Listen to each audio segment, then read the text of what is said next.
Allá van. Bienvenidos a este hermoso canal.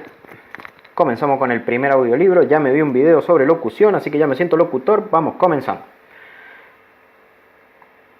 Arrancando. Robert L. Schrödinger y Mon F. Butler. 4000 años de control de precios y salarios. ¿Cómo no combatir la inflación? Prólogo por David L. Meiselman. Primera edición de Heritage Foundation, Editorial Atlántida, Buenos Aires. Fue editado en 1979 por Robert L. Schrödinger y la Fundación Heritage, Derechos Reservados, primera edición publicada por Editorial Atlántida, Sociedad Anónima, año 1987, 18 de agosto de 1987. De acuerdo con todas las encuestas realizadas, la mayoría de los norteamericanos consideran que la inflación es el problema más importante que enfrenta actualmente el país, año 1978. Asimismo, una gran mayoría sugirió el control de precios y salarios como el medio para controlar la inflación que recientemente superó el índice de 2 dígitos. Muchos economistas creen que el programa de controles voluntarios del gobierno pronto se convertirá en obligatorio. La pregunta es, ¿pues funcionará el método de control obligatorio? Los coautores de la presente obra, que es al mismo tiempo la historia de la reglamentación gubernamental y la historia de la inflación, han estudiado más de 100 casos experimentados en 30 países de los 6 continentes en más de 40 siglos en los que se implementó el control de precios y salarios. Ellos concluyen que si bien en algunos casos la política de control fue efectiva para remediar los efectos de la inflación por un breve periodo, nunca solucionó definitivamente el problema, ya que esta política no pudo enfrentar a la causa real de la inflación, un aumento en la emisión monetaria, que supera el aumento en la producción. Asimismo, los coautores afirman que son los gobiernos, y no los sindicatos o el empresariado, los que originan el problema de la inflación, ya que son ellos quienes regulan la emisión monetaria. Para Milton y Rose Friedman. Prólogo a la edición en inglés. Los intentos para implementar una política de control de precios y salarios se registran en casi toda la historia. Como bien detalla Robert Schrödinger y Eamon Butler, en esta interesante obra el control de precios y salarios se registró desde los tiempos de Hammurabi y el Antiguo Egipto, hace 4000 años hasta hoy día en que leemos en los periódicos matutinos noticias sobre el control de los alquileres en Nueva York, Boston y otras ciudades de los Estados Unidos. El programa de control voluntario propuesto por la administración Carter y el control oficial de precios y salarios en Noruega, Dinamarca e Irán, entre otras naciones. La experiencia vivida en situaciones de control de precios y salarios es tan vasta que abarca casi todos los periodos de la historia, lo que constituye una excelente oportunidad para explorar los resultados positivos y negativos de esta política.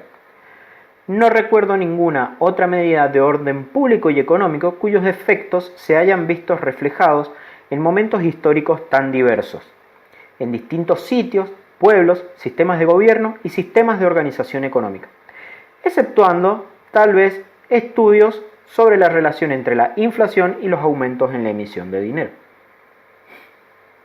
Los resultados de esta investigación merecen toda atención, dada la clara información que proporcionan con respecto a ciertos fenómenos económicos y políticos.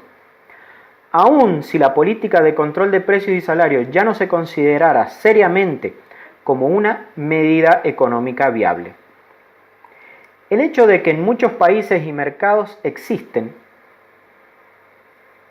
y que otros consideren la aplicación de la medida, incluyendo los Estados Unidos, obliga a examinar los registros históricos de la aplicación del control que presenta esta obra. ¿Cuáles son, pues, los logros de la reiterada aplicación de esta política a los efectos de obtener la inflación y superar la escasez de bienes? La recopilación histórica muestra una secuencia uniforme de fracasos reiterados. En realidad, no existe un solo caso en la historia en el que el control de precios haya detenido la inflación o superado el problema de escasez de productos. En lugar de reducir la inflación, esta política ha generado otra clase de complicaciones a los males existentes, como el surgimiento de mercados negros y el desabastecimiento que reflejan la mala utilización y distribución de los recursos. El control de precios no soluciona el problema de la escasez, por lo contrario, lo empeora. El control de precios desorienta tanto a los productores como a los consumidores. Los precios bajos establecidos para los productos limitan la oferta, mientras que los precios bajos establecidos para los consumidores estimulan la demanda. En consecuencia, el control de precios aumenta la brecha entre la oferta y la demanda. A pesar de los ejemplos que brinda la historia, muchos gobiernos y funcionarios públicos aún sostienen que el control de precios es una medida efectiva para controlar la inflación. En consecuencia, ponen en práctica políticas monetarias y fiscales que llevan a la inflación. Convencidos de que lo inevitable no sucederá, cuando lo inevitable sucede, la política de orden público fracasa y las esperanzas se desvanecen. Los errores se multiplican y declina la fe en los gobiernos y funcionarios que implementaron las medidas que crearon las situaciones indeseables. Se coarta la libertad política y económica y los ciudadanos sufren las consecuencias. La exactitud de las matemáticas y ciertas leyes de la física comprueban algunas de las consecuencias inevitables y predecibles de la implementación de esta medida, tales como la aparición de mercados negros y similares intermedios. Las naciones que ignoran estas consecuencias corren el mismo riesgo que aquellas establecen que 2 más 2 es 3, que el teorema de Pitágoras es falso o promulgan leyes que limitan la temperatura del vapor a 40 grados, Fahrenheit o centígrados. La experiencia personal que muchos de nosotros hemos vivido a través del tiempo con relación al control de precios y salarios, además de los ejemplos históricos y de las propuestas económicas válidas tan hábilmente desarrolladas en esta obra, parecerían ser factores más que suficientes para convencer al público y a los funcionarios del gobierno de que dicho control de precios y salarios sencillamente no funciona. No obstante, la triste realidad es que a pesar de las evidencias y el análisis, muchos de nosotros aún recurrimos al control de precios para resolver o atemperar el flagelo de la inflación. Las sucesivas encuestas realizadas evidencian que la mayoría de los ciudadanos norteamericanos preferirían regirse por controles oficiales. Si las encuestas son correctas y no tengo razones para creer lo contrario, ello significa que muchos norteamericanos no hemos comprendido aún lo que 40 siglos de historia nos han enseñado sobre el control de precios y salarios. Entonces surge otro interrogante.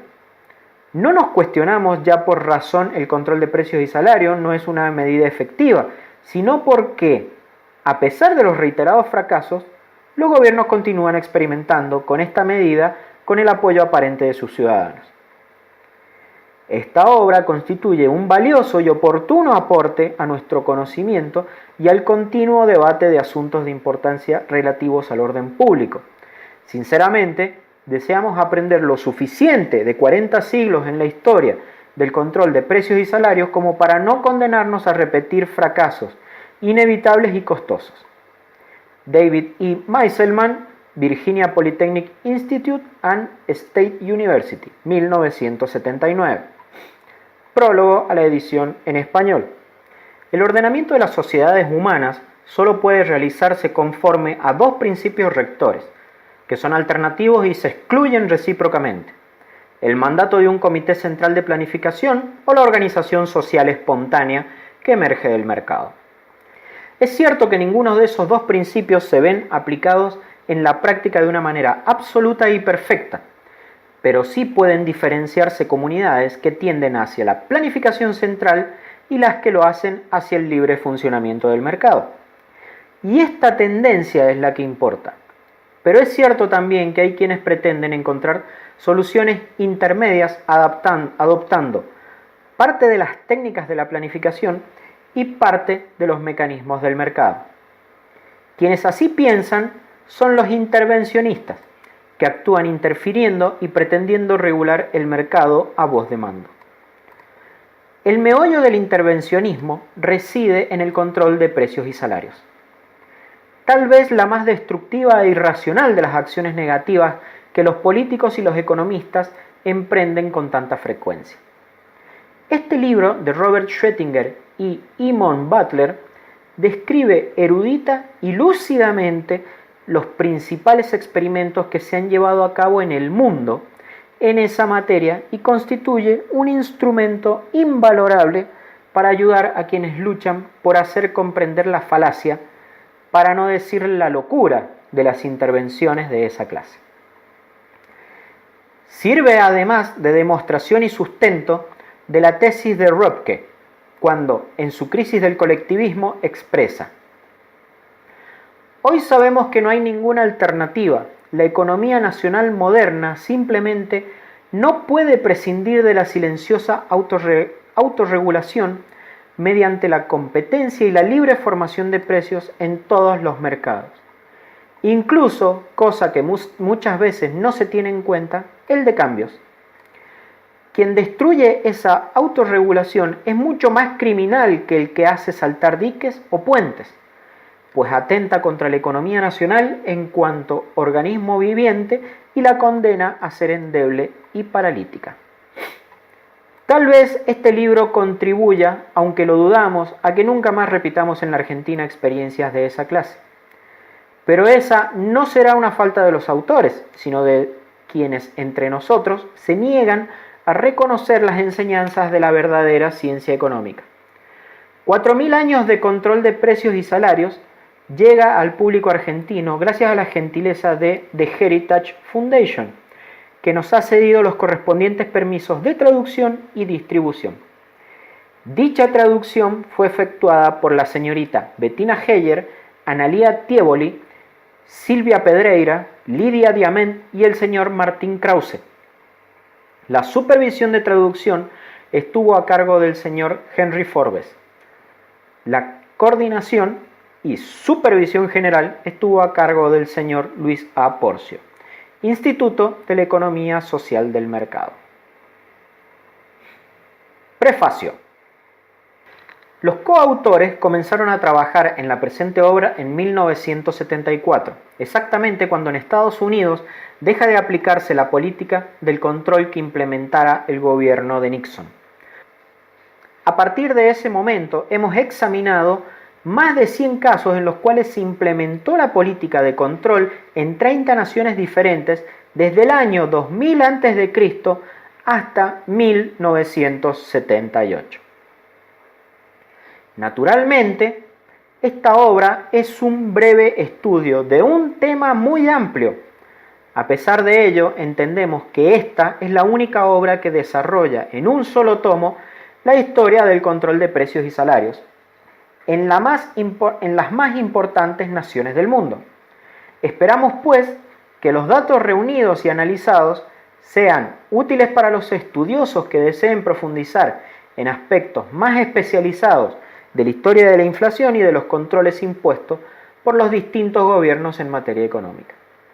Concluimos que si bien existieron casos en los cuales la política de control mitigó en apariencia los efectos de la inflación por un breve lapso, nunca resultó una medida efectiva con el correr del tiempo.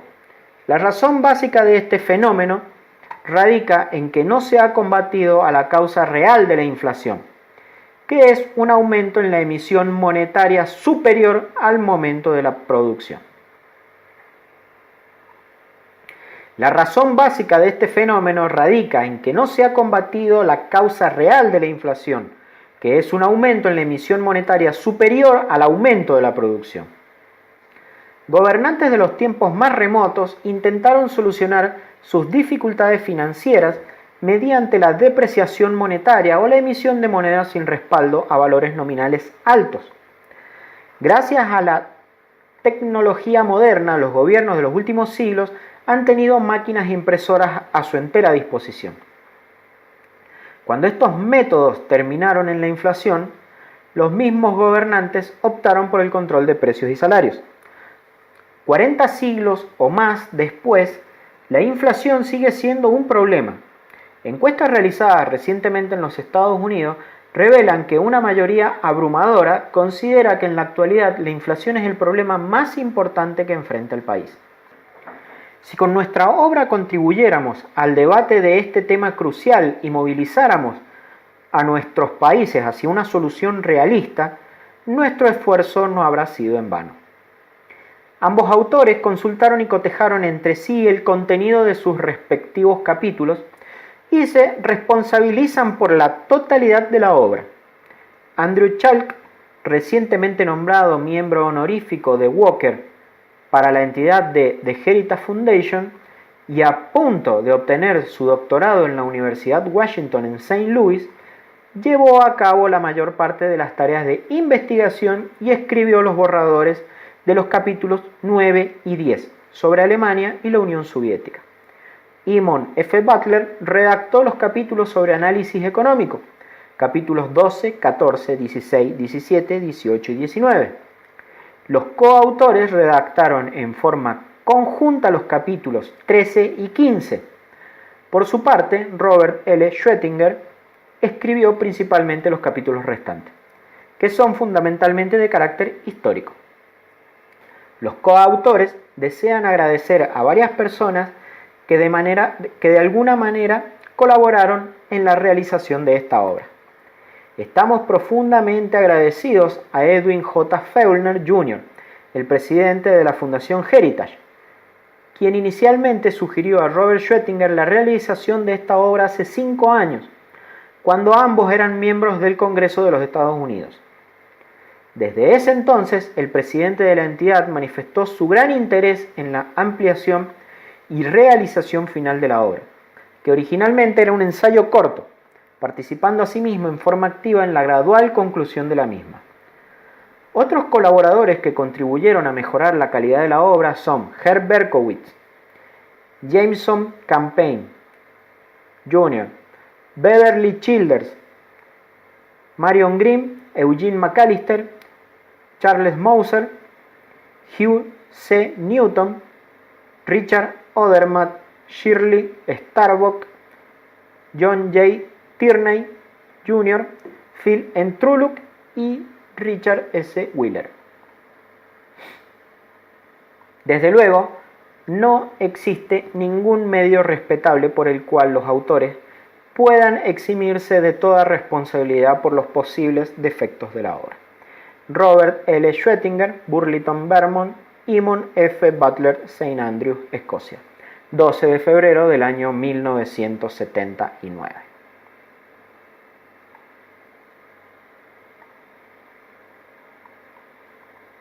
Capítulo 1. El mundo antiguo. Desde tiempos remotos, en verdad desde la misma aparición del gobierno organizado, los gobernantes y sus funcionarios han tratado, con distintos grados de éxito, de controlar sus economías. La noción de que existe un precio justo para una cierta mercadería, un precio que puede y debe ser impuesto por el gobierno, es aparentemente coetánea con la civilización. En los últimos 46 siglos, por lo menos, los gobiernos de todo el mundo han tratado de tiempo en tiempo de fijar salarios y precios. Cuando sus esfuerzos fracasaban, como sucedía usualmente, los gobiernos echaban la culpa de ello a la perversidad y deshonestidad de sus súbditos, más que a la ineficiencia de la política oficial.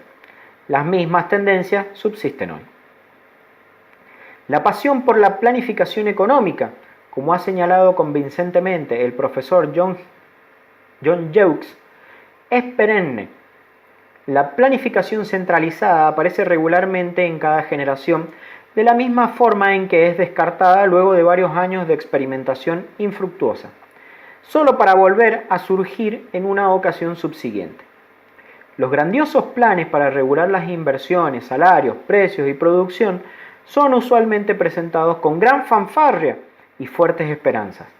A medida que la realidad se impone, sin embargo, los planes son modificados en las etapas iniciales, luego modificados un poco más tarde alterados drásticamente y finalmente se los deja desvanecer sin ceremonias, siendo la naturaleza humana lo que es década por medio más o menos se desempolvan los viejos planes, tal vez con un nuevo nombre y el proceso comienza de nuevo. En el país del Nilo. En el mundo antiguo, por supuesto, tener autoridad sobre las mercaderías más importantes, los alimentos, era ciertamente tener poder. El hombre o clase de hombres que controlen la provisión de alimentos esenciales tienen la posesión del poder supremo. Por lo tanto, el resguardo de la provisión de alimentos ha sido preocupación de los gobiernos desde que estos han existido. Escribió Mary Lacy en 1922. Y tan temprano como en la quinta dinastía de Egipto, generalmente ubicada en el año 2830 a.C. o antes, el monarca Genku había inscrito en su tumba: «Fui señor y veedor del grano sureño en esta tierra». Durante siglos, el gobierno egipcio trató de mantener el control de la cosecha de granos, sabiendo que el control de la comida es el control de la vida. Utilizando el pretexto de prevenir el hambre, el gobierno gradualmente reguló más y más los graneros. La regulación llevó a la dirección y finalmente a la apropiación. La tierra se convirtió en propiedad del monarca y era rentada por él a los agricultores. Bajo la dinastía Lajid, fundada por Ptolomeo I Sóter en el año 306 a.C., había una real omnipresencia del Estado. El Estado intervenía empleando ampliamente todas sus prerrogativas legales. Todos los precios se fijaban por mandato o todos los niveles. De acuerdo con el historiador francés Jean-Philippe Lévy, el control tomó proporciones amenazantes. Había un ejército completo de inspectores. No había más que inventarios, censos de hombres y animales, estimaciones de cosechas futuras. En los pueblos, cuando los agricultores que estaban disgustados con todo esto huían, los que quedaban eran responsables por la producción de los ausentes. Uno de los primeros efectos de controles de precios rígidos en productos agrícolas es el abandono de las granjas y la consecuente caída en la provisión de alimentos. La presión de los inspectores se extendía, en caso de necesidad, a la crueldad y la tortura. Los trabajadores egipcios sufrieron mucho durante este periodo de los abusos de la intervención estatal en la economía, especialmente con la ley de bronce, una teoría económica que sostenía que los salarios nunca podían subir por sobre las mínimas necesidades para mantener a los trabajadores vivos. Los controles de salarios establecidos por el gobierno reflejaban esta doctrina económica prevaleciente. Luego de un periodo brillante, concluye Lévy, la economía egipcia sufrió un colapso a fines del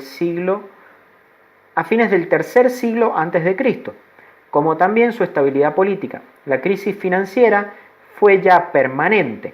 La moneda se devaluó, el comercio de Alejandría declinó, los trabajadores, disgustados con las condiciones que le habían sido impuestas, abandonaban sus tierras y desaparecían hacia el interior del país. Sumeria.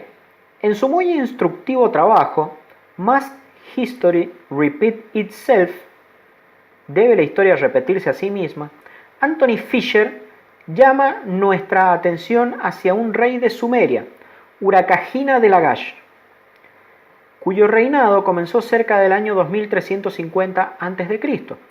Urakajina, de los pocos registros que nos han llegado, fue aparentemente un precursor de Ludwig Erhard, ya que inició su gobierno eliminando las cargas de las excesivas regulaciones gubernamentales sobre la economía, incluyendo a los controles de precios y salarios. Un historiador de este periodo nos dice que de Urakajina tenemos uno de los documentos más preciosos y revelantes en la historia del hombre y su perenne e incansable lucha por la libertad de la tiranía y la opresión. Este documento registra una vasta reforma de toda una serie de abusos prevalecientes, muchos de los cuales podían ser rastreados a una burocracia omnipresente y ofensiva. Es en este documento que encontramos la palabra libertad, utilizada por primera vez en la historia registrada del hombre.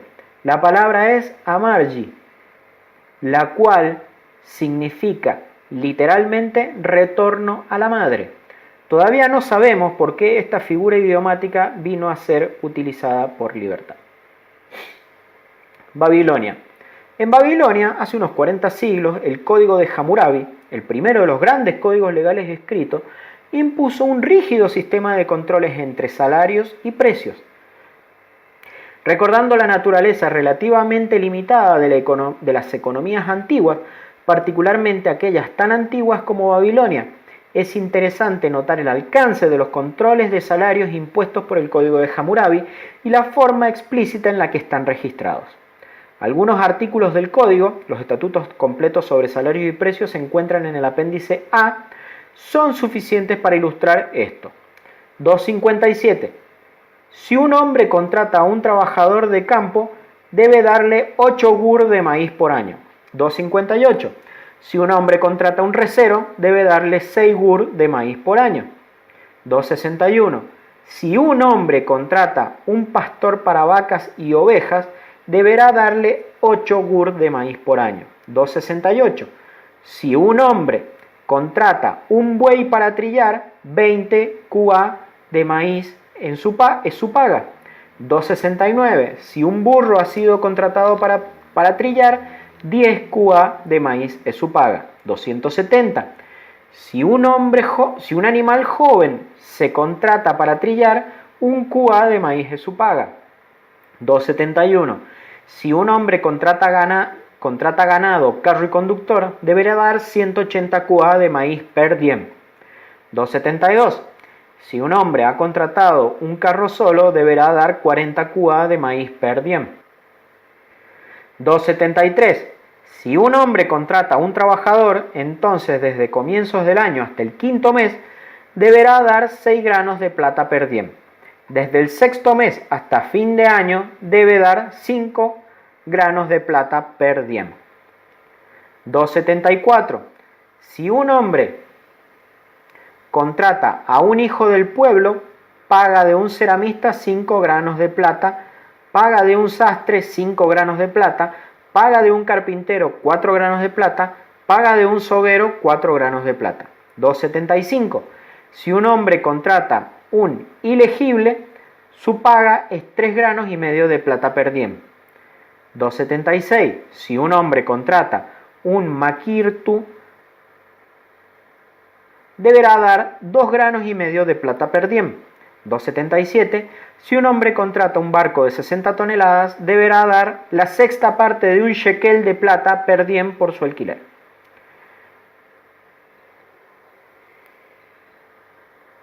Se puede argumentar que estos controles restringieron la producción y distribución babilónica y ahogaron el progreso económico del imperio, posiblemente por muchos siglos. Ciertamente, los registros históricos muestran una caída del comercio en el reinado de Hammurabi y sus sucesores. Esto se debió en parte a los controles de precios y salarios y en parte a la influencia de un fuerte gobierno central que intervino en la mayoría de los asuntos económicos generales. W. F. Lemans describe la recesión de esta forma. No se encontraban ya más tamkaru, mercaderes, prominentes y prósperos durante el reinado de Hammurabi. Más aún, solo se conocen unos pocos tamkaru en los tiempos de Hammurabi y posteriores, todos evidentemente comerciantes y prestamistas menores. En otras palabras, parece que la misma gente que supuestamente se beneficiaría con las restricciones de precios y salario de Hammurabi eran expulsados del mercado por esos y otros estatutos. Las restricciones comerciales establecidas por Hammurabi, el rey protector, que descolla sobre los reyes de las ciudades, como se llamaba a sí mismo, estaban en cierta medida desarrolladas sobre la base del sistema social desarrollado bajo su predecesor Rim-Sin.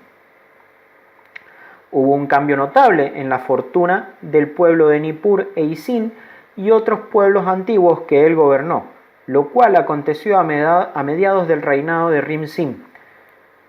El comienzo de la declinación económica se corresponde exactamente con una serie de reformas inauguradas por él. Parece que el noble monarca, después de una serie de impresionantes victorias militares, tuvo éxito en que se lo idolatrara como un dios, y tomó así mayor poder político-económico para su régimen, quebrando la influencia de ricos e influyentes comerciantes.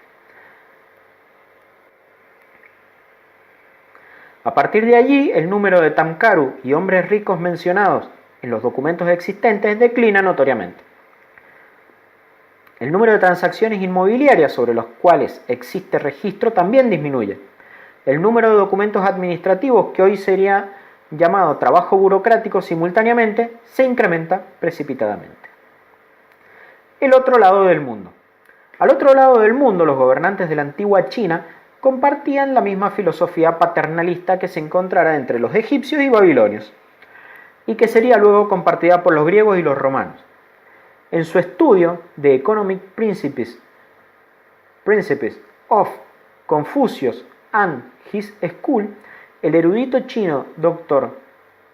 Wang Changcheng afirma que las doctrinas económicas de Confucio sostenían que la interferencia del gobierno es necesaria para que la vida económica y la competencia sean reducidas al mínimo.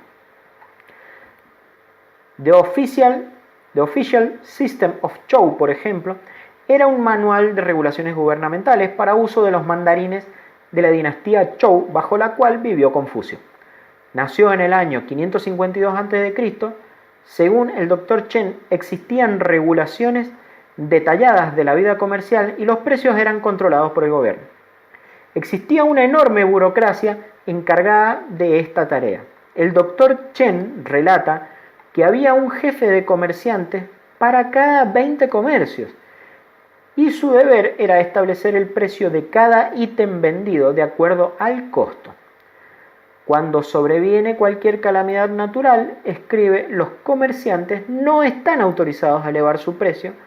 Por ejemplo, durante una hambruna el grano debe venderse al precio natural, y esto es al precio que el gobierno considera natural. Y durante una gran epidemia los ataúdes deben venderse en la misma forma.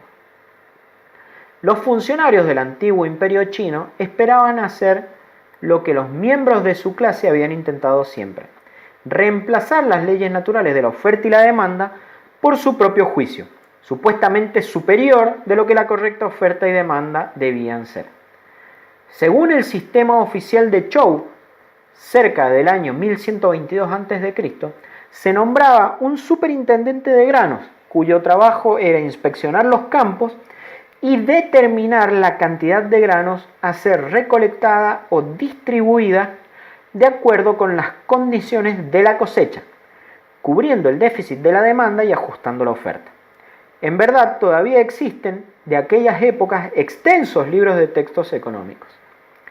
El Dr. Chen comenta lacónicamente sobre este sistema en una nota al pie. En tiempos modernos, esta política ha sido invertida. Durante una hambruna, el precio del grano es elevado para inducir a los comerciantes a cosechar más grano. Las regulaciones citadas antes, según el Dr. Chen, eran las normas efectivas bajo la dinastía Zhou. En efecto, durante el periodo clásico, el gobierno interfería en la vida comercial muy minuciosamente. Sin embargo, los resultados no fueron muy favorables. Según la historia, afirma el Dr. Chen, cada vez que el gobierno tomaba cualquier medida minuciosa, fracasaba. Con pocas excepciones, desde la dinastía Qin, 221 al 206 a.C., el gobierno de la China moderna no ha controlado la vida económica del pueblo como lo hacía el gobierno de la antigua China. Aparentemente, los mandarines chinos aprendieron de la experiencia.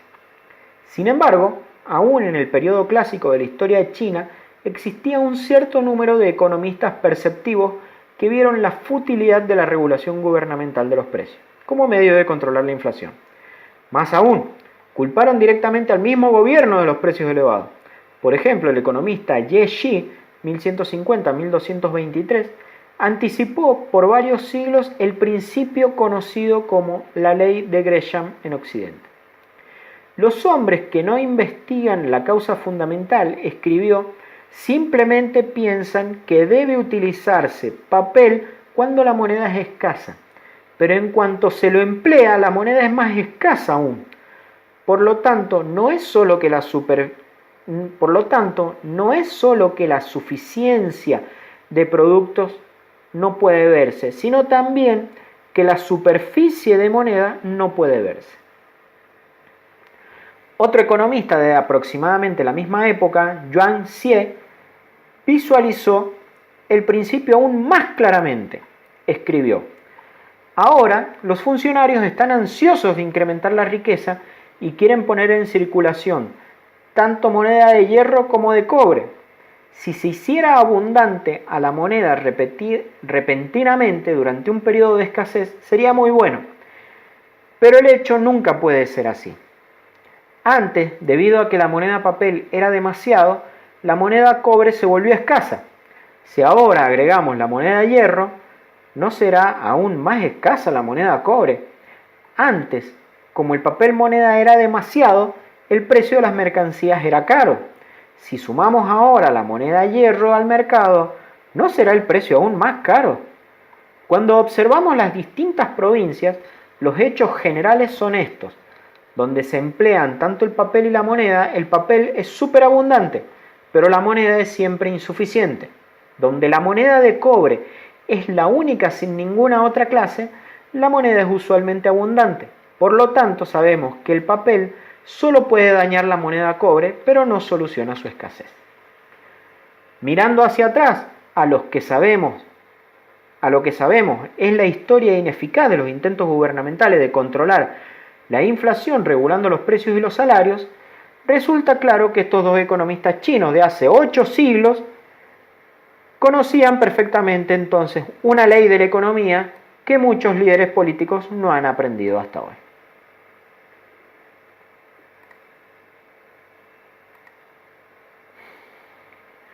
India antigua.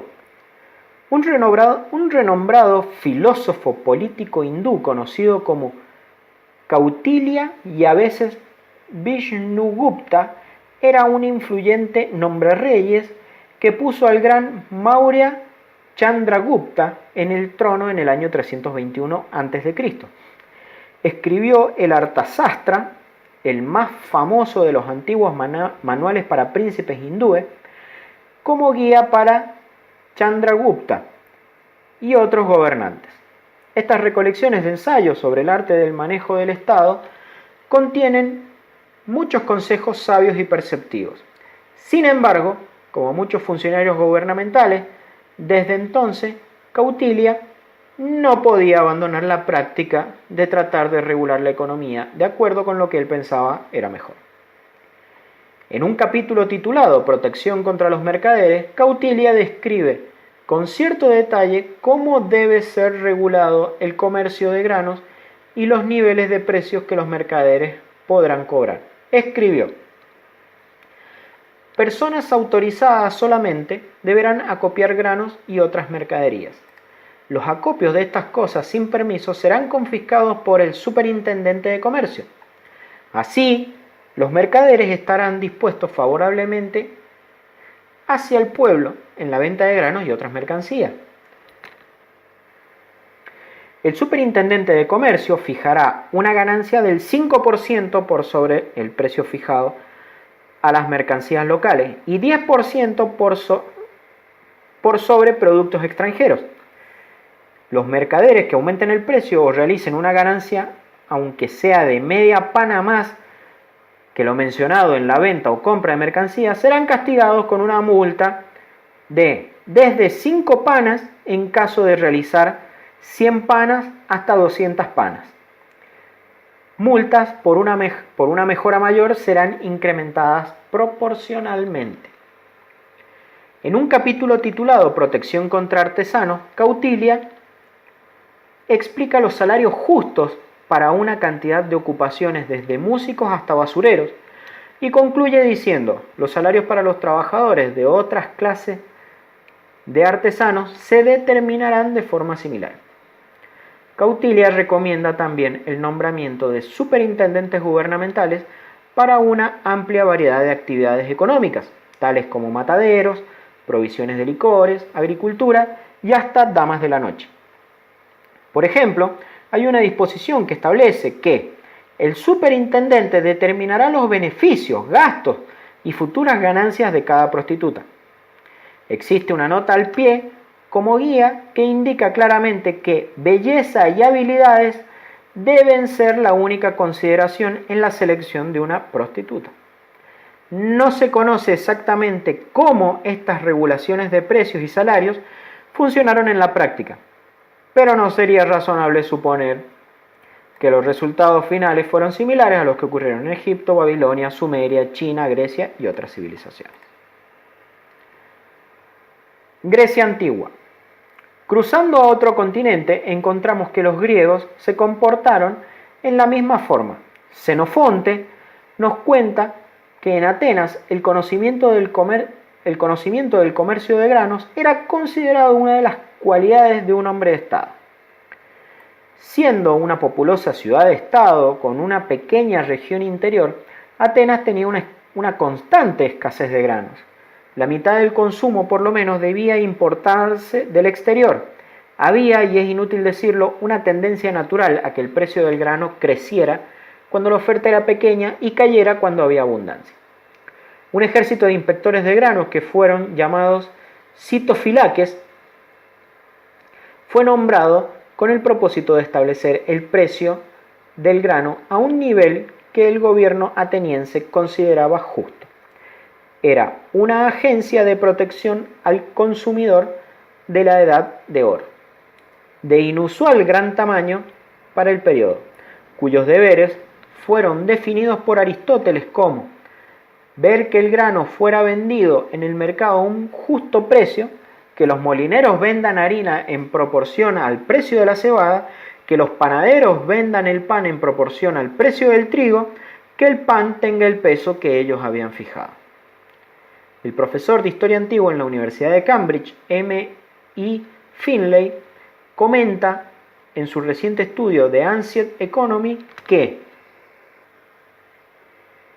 el precio justo era un concepto medieval, no uno antiguo, y esta interferencia del Estado, totalmente excepcional en su permanencia, es una medida suficiente de la urgencia del problema alimenticio. Y cuando esta y todas las otras medidas legislativas que he mencionado en otras ocasiones fracasaron, el Estado, como último recurso, nombró funcionarios llamados sitonai, compradores de maíz que buscaban ofertas donde quiera que pudieran encontrarlas. Realizaban suscripciones públicas para los fondos necesarios, introducían reducciones de precio y racionamiento. El resultado fue como debía esperarse: fracaso. Pese a la pena de muerte que el acosado gobierno no dudó en aplicar, las leyes controlando el comercio de granos fueron casi imposibles de imponer. Tenemos parte de un discurso que ha sobrevivido de por lo menos uno de los frustrados políticos atenienses que imploraban a un jurado sentenciar a muerte a los mercaderes transgresores. Su exhorto: pero es necesario, señores del jurado, castigarlos, no solo en virtud del pasado, sino también como un ejemplo para el futuro. Porque como están las cosas ahora, difícilmente serán soportables en el futuro. Y consideren que como consecuencia de esta vocación, muchos ya han sido sometidos a juicio por sus vidas.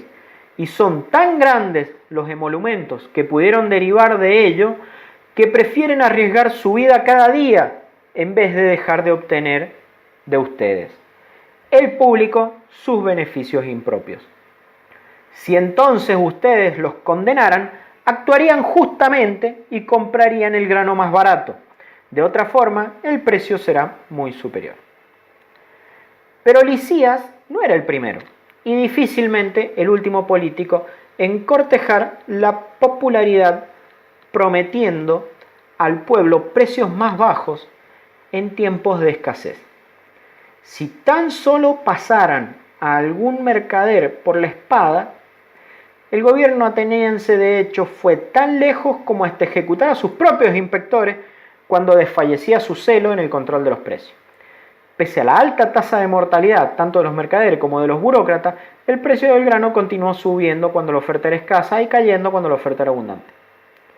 Los agentes regulatorios han tenido los mismos problemas desde tiempo inmemorial. T.F. Carney, en su informativo libro The Economics of Antiquity, ha descrito el crecimiento y el efecto económico de los agentes reguladores antiguos en los siguientes términos. Si un gobierno y sus principales instituciones burocráticas pueden crear un entorno favorable para el comercio, de la misma forma pueden hacer lo contrario. Históricamente, el desarrollo económico ha sido asociado con con instrumentaciones públicas. Los burócratas en el mundo antiguo eran funcionarios con una orientación hacia el castigo de sus poblaciones súbditas. La burocracia gubernamental era regulativa y extractiva, no favoreciendo el desarrollo. Originada en una cultura escrita, siempre tendía a favorecer a un mandarinato de generalistas literarios.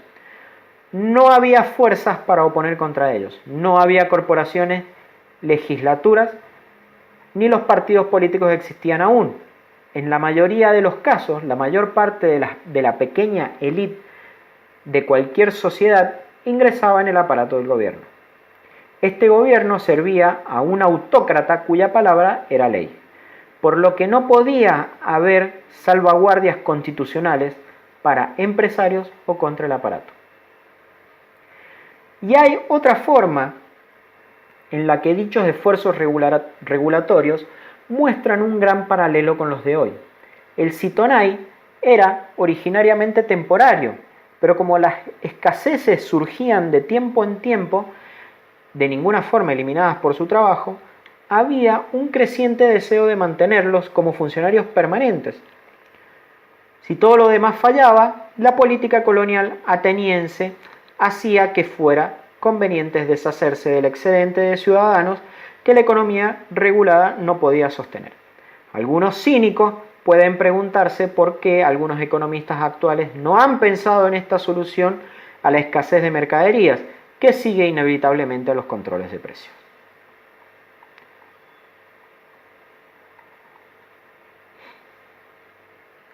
Bien, vamos a parar acá. Aquí termina el capítulo 1, el prefacio y el prólogo. 4.000 años de controles de precios. En el siguiente audio vamos a continuar con el capítulo 2, la República y el Imperio Romano. Un saludo, suscríbete, compartí, deja me gusta, deja tu comentario, haceme saber qué te ha parecido esta lectura, decime y déjame también escrito qué otros libros te podrían llegar a gustar. Seguimos en el siguiente video con el capítulo 2. Un abrazo, hasta la próxima, suscríbete, compartí. Mi nombre es Cruz Yarreta, soy contador público nacional. Nos vemos en el próximo capítulo.